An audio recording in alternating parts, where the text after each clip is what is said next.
right, we are back here. 9:50 is the time, and for years, flooding issues have plagued the community of Henderson, which is about an hour southwest of the Twin Cities. And our reporter Brett Hoffland traveled there to see a long-term solution that MnDOT's wrapping up later on this month. Check it out.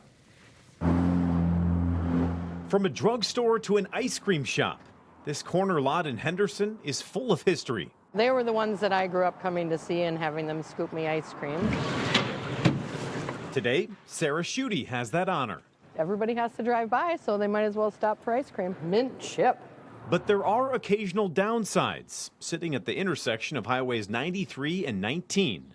How would you describe the flooding in Henderson? Well, we're used to it, and we pray that it doesn't happen.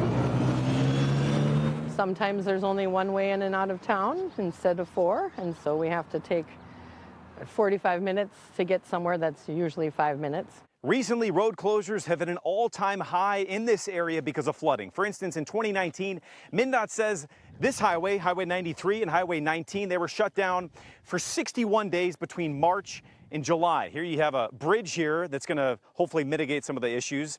And then in 2020, a year later, they had 5 separate closures. And that's not unusual when we've had significant flooding for it to be closed for that long. That's Henderson Fire Chief Randy Teagues. And this is video of the years showing just how bad the flooding gets in this area due to high waters from the Minnesota River. Closures often resulting in multiple days or weeks at a time. It's very much an inconvenience.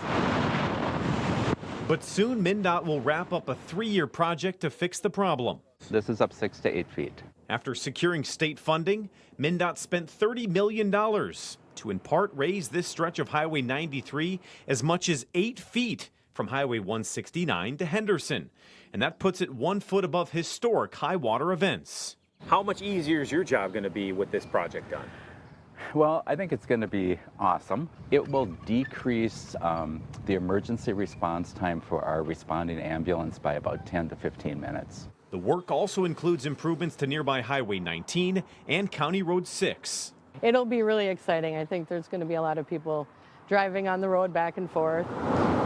Thank you. Thank you. Have a good weekend. As much as this spot is popular for its cold, sweet treats, they're hopeful this small community on the Minnesota River isn't known for its flooding for much longer. In Henderson, Brett Hoffland, 5 Eyewitness News. So one of the most historic floods in the state involved both the Minnesota and the Mississippi rivers. It was in April of 1965. They crested at record levels, flooding cities and towns across the upper Midwest. And 2 of the communities that were hit the hardest were Chaska and Carver, both of them right along the Minnesota River. And you're looking at some file video, which is what we found. We wanted to show you on April the 5th. This was my 3rd birthday, 1965. The river level was 7.4 feet. A week later, it rose to 34.25 feet in Chaska. Wow. The water stayed at this height right through the next day. Just catastrophic, yeah. So in Chaska, 242 homes, 14 commercial buildings were damaged. Many residents were reluctant to evacuate, not knowing that the floodwaters would reach above the 2nd floors of many of the homes. In Carver, 57 homes and 20 businesses were heavily damaged.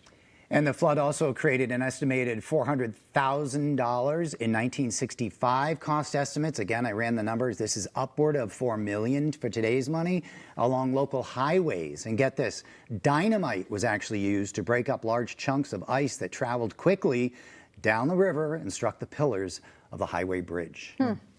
Another town that sits right along the Minnesota River is Mankato. Mankato, of course, where the river flows southeast toward town and then turns northeast. So let's take a look at some of its history. So the town was originally called Mankato, meaning greenish blue earth. The name was used by the original inhabitants of the area, the Dakota.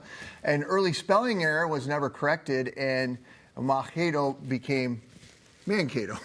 And that's mainly because European settlers opened up a general store there in the area in the 1850s. My eyes are so bad, I can't even read that.